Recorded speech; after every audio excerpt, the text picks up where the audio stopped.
大家好，我係溫係喬，影帝，阿喬同阿寶。今日去邊好？因為而家係5月底啦，嚟緊就係呢個端午節啦，咁所以呢，今日我哋同大家去食緊呢個端午節應該要食嘅嘢，就係去食粽啦。係啊，咁我哋嚟呢度係大德路啦，呢間屋好似開咗幾十年咯，幾十年係咪都係食粽呢？好似都係啊，都係佢名就叫粽香園啊嘛。就叫粽香園。然之後呢，呢大德路呢度有好似有2間鋪都係佢嘅，都係叫粽香園啦。總之有10幾款粽喺度俾你去揀咯，超正！你又可以喺度食埋啦，又可以買翻屋企去蒸熱去食都得。不過喺度食嘅話咧，佢就可能熱嘅粽就會少啲選擇，唔一定樣樣都有熱嘅。係啦，就會少啲選擇。咁我哋今日咧就係揀咗一個叫做瑤柱蝦米蛋黃5花肉粽，哇，好多料，乜都有10蚊一隻就有咁多料啦，好好大隻大隻，巨大隻。然之後睇到佢入邊咧，唔係話好多糯米嘅啫喎，少少糯米，跟住包住好多綠豆啊！唔知有冇觀眾朋友咧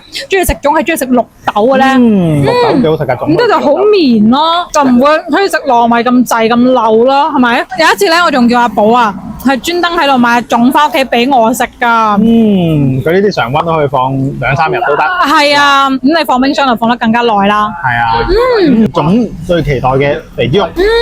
有啲觀眾朋友唔知會唔會唔食粽嘅肥豬肉嘅？即係平時咧，我淨係會食嗰個叫做叉燒嘅肥豬肉啦，同埋粽嘅肥豬肉咯。粽嘅肥豬肉真係一流啊！嗰啖肥油，你話唔正啊？哇！你食緊嗰陣時都好多老人家喺度買啊，即係都真係好多街坊咁樣樣咯。因為佢除咗端午，唔係淨係端午賣粽啦，佢平時都會賣粽噶。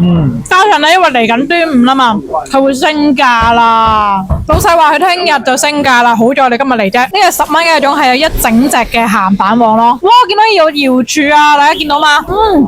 真係好足料啦。佢10蚊嘅粽已經係佢最貴嘅粽啦。好滿足啊！好正，成啖嘅口感超豐富。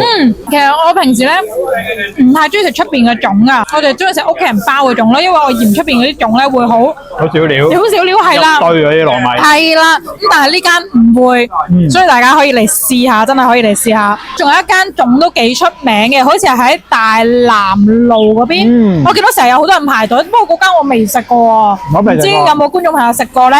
可唔可以食話俾我知下？唔好食我就唔去啦，成日咁多人排隊。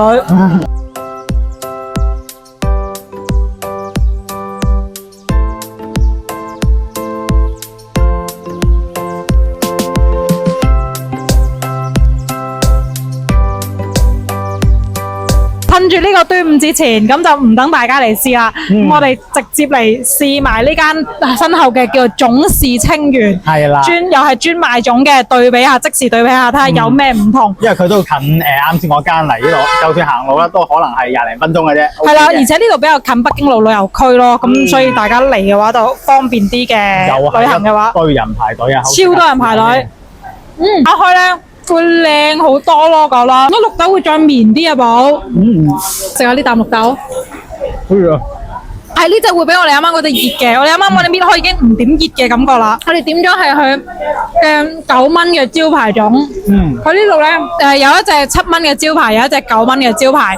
7蚊嘅招牌咧就係冇蛋黃嘅，9蚊嘅招牌咧就係有蛋黃嘅。另外如果要加瑤柱咧，就要到11蚊或者13蚊啦。咁我哋要咗隻9蚊嘅招牌，試下對比下啱啱嘅10蚊，即係差唔多價錢去對比下啦。佢感覺就覺得都唔差喎。同埋啱啱你會太大隻啦。咁當然大隻就唔係缺點嚟嘅。係，但一個人食有啲滯咯。呢隻嘅鹹蛋黃咧又會油啲喎。係會油啲，會沙啲。我覺得色澤會靚啲。係啦，呢隻色澤會靚啲。呢間會比啱啱嗰間仲多人買啊！即係排住咗啲人，我見前面10隻咁買。即係呢度可能就係做旅客生意為主，因為有啲佢呢度都講明話咩抽真空打包一 pack 係45蚊大隻咁樣。哦。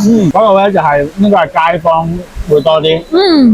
然之後咧，我哋啱啱喺嗰間家園啊，粽香園10蚊嘅咧已經係佢極限啦，最貴啦。然之後有瑤柱啊、蝦乾已經係最靚嗰隻啦。呢度最貴嘅粽係有27蚊一隻啊，大佬。佢會多咗啲咩鮑魚啊，總之係嗰啲花心子肚嗰類啊。咁廣州咧，目前我哋知道有呢2間係賣粽嘅啫。咁唔知大家端午節之前又會去邊度買粽咧？留言話俾我哋知。有時我哋觀眾介紹啲嘢咧，真係好鬼正啊！我哋都唔知佢哋點樣知咧，好正，所以大家知道喺邊度買粽食嘅，等我端午節前再去買嚟食，買翻屋企。大家記得留言啦，咁我哋下條片再見，同埋大家記得訂閱我哋嘅 channel，like share 我哋嘅影片出去啦，下條片再見，拜拜。